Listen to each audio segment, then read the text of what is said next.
इस खास विश्लेषण में स्वागत है। चलिए आज शब्दों के जुड़ने के रहस्य यानी संधि को गहराई से समझते हैं। एक बड़ा दिलचस्प सवाल है, आखिर साधारण शब्द मिलकर इतनी शानदार शब्दावली कैसे बना लेते हैं? जवाब है संधि।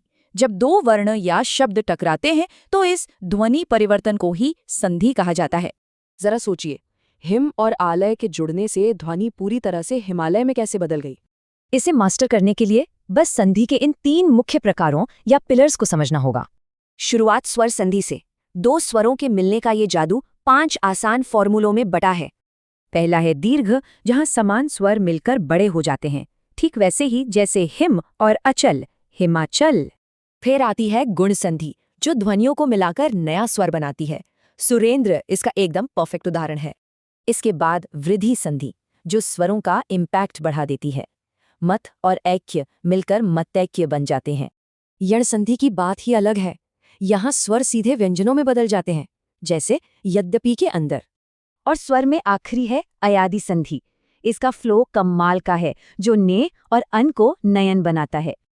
अब आते हैं व्यंजन संधि पर, जहाँ व्यंजन का रूप बदलता है। सत और जन मिलकर सज्जन हो जाते हैं। तीसरी है विसर्ग संधि। यही लॉजिक बताता है कि नमः और ते जुड़कर आखिर नमस्ते कैसे बन गए। इसे रिवर्स करना हो तो संधि विच्छेद काम आता है, यानी जुड़े हुए शब्द को वापस खोलकर अलग कर देना। सबसे जरूरी बात, ये रूल्स सिर्फ एग्जाम के लिए नहीं है, ये हमारी भाषा में शुद्ध उच्चारण लाते हैं।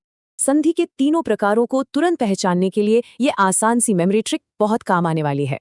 एग्जाम की तैयारी के लिए सोर्स मटेरियल से निकले इन सबसे इंपॉर्टेंट उदाहरणों पर एक नज़र जरूर डालें। तो क्या अब से रोजमर्रा की बातचीत में भाषा के इस खूबसूरत गणित को पहचानना मुमकिन होगा? सोचिएगा जरूर।